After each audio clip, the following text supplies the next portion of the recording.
good, YouTube? It's your boy, Blue Blood Sports TV, back at y'all with another one. So the truth, undefeated, unified WBC IBF welterweight world champion superstar boxer who is widely considered by many to be top 3 best pound-for-pound fighters in the world, and Errol "The Truth" Spence Jr. 27 wins, no losses, no draw. 21 big wins by way of knockout. Errol Spence is 32 years of age, 5'9.5" with a 72-inch arm reach. Errol Spence is going into a massive unification showdown April 16th, Arlington, Texas, AT&T Dallas Cowboys Stadium against WBA welterweight world champion Cuban star boxer Yordenis Ugas, who has 27 wins, no losses, 27 wins, 4 losses, no draws.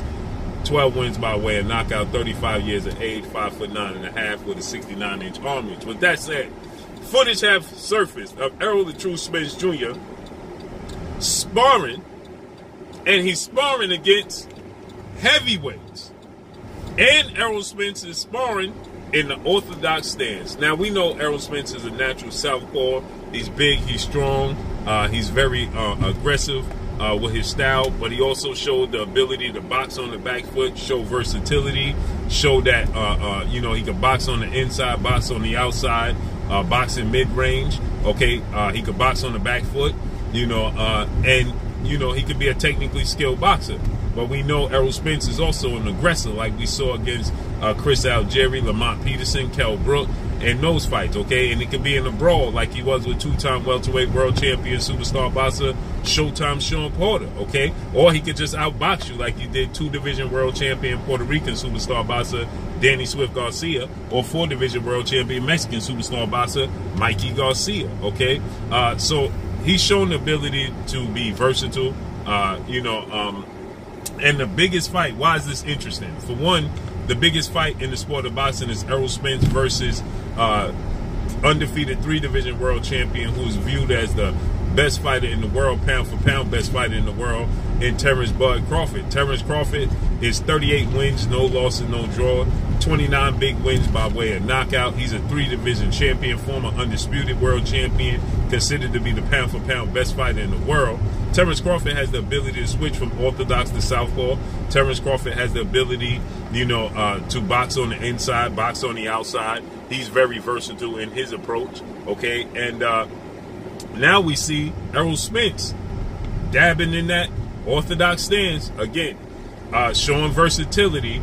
And Yordenis Ugas comes from that Cuban school of boxing. Yordenis Ugas has a very good jab, very tight defense, very technically sound, very high ring IQ, okay? And many people are questioning if Errol Spence is still going to be the same after suffering, that horrific car accident back in 2019 and then suffering a broken detached retina, okay? In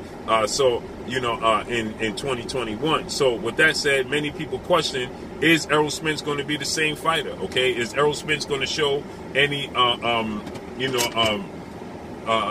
issues from having that, eye injury? Is he going to show any ill effects or lingering effects from the, from the car accident? Okay, he stated that in his fight against Danny Garcia that he was only 80% of himself. He wasn't 100% of himself. Okay, and so with this fight, we know Errol Spence. He stated that on too many occasions in between fights, he allowed himself to get up and balloon up in weight. And he had to have weight loss camps opposed to working on strategy and working on technique and just preparing for the fight.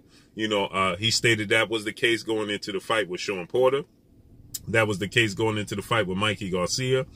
And he said that, that was the case going into the fight with Danny Garcia, having been out the ring for 14 months, having to rehab from the car accident and having to attempt to get back in shape. So, he stated that he got up to 190 pounds in between the 14 months heading into the Danny Garcia fight. So he's had to have weight loss camps. So he stated that in this situation, this camp, he hasn't had to have weight loss camps. Okay. He's having, more fun, he stated, because he don't have to worry about his diet.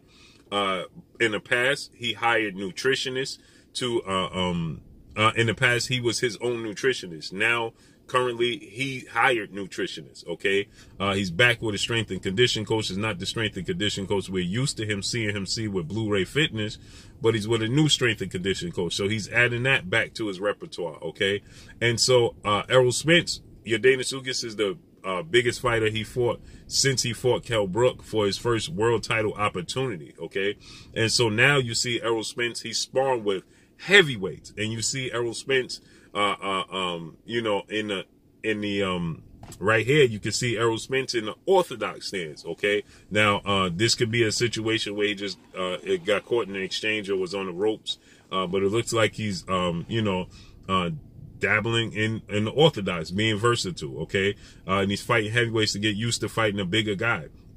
When he fought Kell Brook, you know, Kell Brook, that was his first world title opportunity. It was in the UK. Kell Brook is a big, strong welterweight at 5'9.5" with he has 69-inch arm reach. So there's a lot of similarities, you know, to Kell Brook and to Yordenis Ugas. Okay, Yordenis Ugas is 5'9.5" with a 69-inch arm reach and a very tight, very skilled, and very disciplined defense. Kell Brook is the same. Has a very good jab. Has a high ring IQ. A bit robotic in their approach, but they are very disciplined. Okay, and so with that said, you know, Errol Spence, you know, is preparing for, you know, this fight as he was with Kell Brook. You know, this is the biggest fighter again he's fought since he fought Kell Brook. You know, so it just makes sense for Errol Spence to, you know, prepare himself in this position. You know, that Kell Brook fight was back in May of 2017. Okay, so that was 5 years ago. And Errol Spence in 2.5 years hasn't fought. Okay, he's fought once in against Danny Garcia in 2020. Prior to that, he fought Sean Porter in 2019. We're in 2022.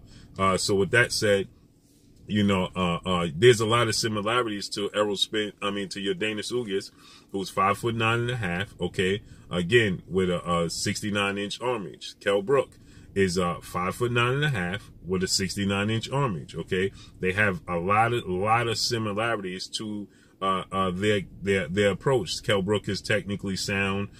He's you know, stays behind, very tight defense, stays behind the jab. You know, Errol Spence broke him down. And there's people that felt, you know, Kell Brook was winning the fight. I thought that Kell Brook was having a lot of success with Errol Spence in that fight. But you look in the manner Errol Spence started to break Kell Brook down, as he stated he's going to do with Yordenis Ugas. He said that, you know, he's going to hit Yordenis Ugas with a big punch, get him to open up, and when he gets him to open up, he's going to look to get the stoppage victory. He's going to go to the body. That's what he did against Kell Brook. If you look in the manner which he turned Kell Brook, he got on the inside, he throws the hooks and was strong on the inside, throwing the power punches, the hooks, uppercuts on the inside. That's what he's going to need to do with Yordenis Ugas. There's a lot of similarities, like I stated, between Kell Brook and Yordenis Ugas. And so Yordenis Ugas, obviously, he hasn't suffered the injuries that Kell Brook has suffered.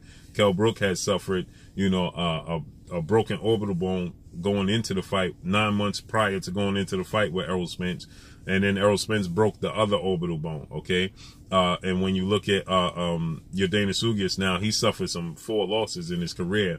Yordenis Ugas, you know, he lost to, you know, Sean Porter. Okay, and many people thought that Sean Porter didn't deserve the victory over Yordenis Ugas, but nonetheless, Yordenis Ugas, he lost the fight with Sean Porter, split decision. I didn't think Sean Porter fought the way he should have fought. Okay, then he lost to Amir Imam back in 2014, a unanimous decision to Amir Imam. Okay, prior to that, he lost to Emmanuel Rhodes. Okay, split decision to Emmanuel Rhodes, and then he lost to a split decision to Johnny Gonzalez back in 2012. Okay, so those fights, you know, those guys are nowhere near on the level, obviously, of Errol Spence. But he's gotten better. Yordenis Ugas has gotten better with time, and he's one of the most decorated amateurs in Cuban history. And he is has a ton of success against southpaws. So it makes sense that Errol Spence fighting a big, strong welterweights to get himself prepared for Yordenis Ugas.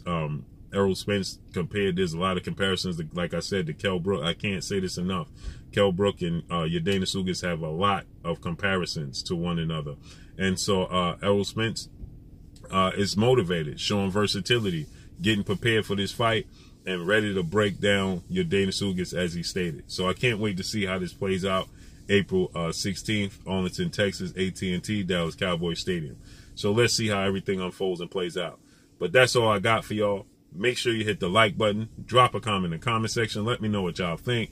Y'all already know what it is. It's your boy Blue, Blue Blood Sports TV. Hate, like, comment, and subscribe. If you haven't subscribed, hit the subscribe button, hit the like button, hit the bell icon to get all the new notifications. Follow me on Instagram at Blue Blood Sports TV, all one word. Y'all already know what it is. Shout out to the entire LDBC. Shout out to New Media. Shout out to Black Media Row. Make sure you like and share these videos. That's all I got for y'all. Peace. You're watching Blue Blood Sports TV. Wow.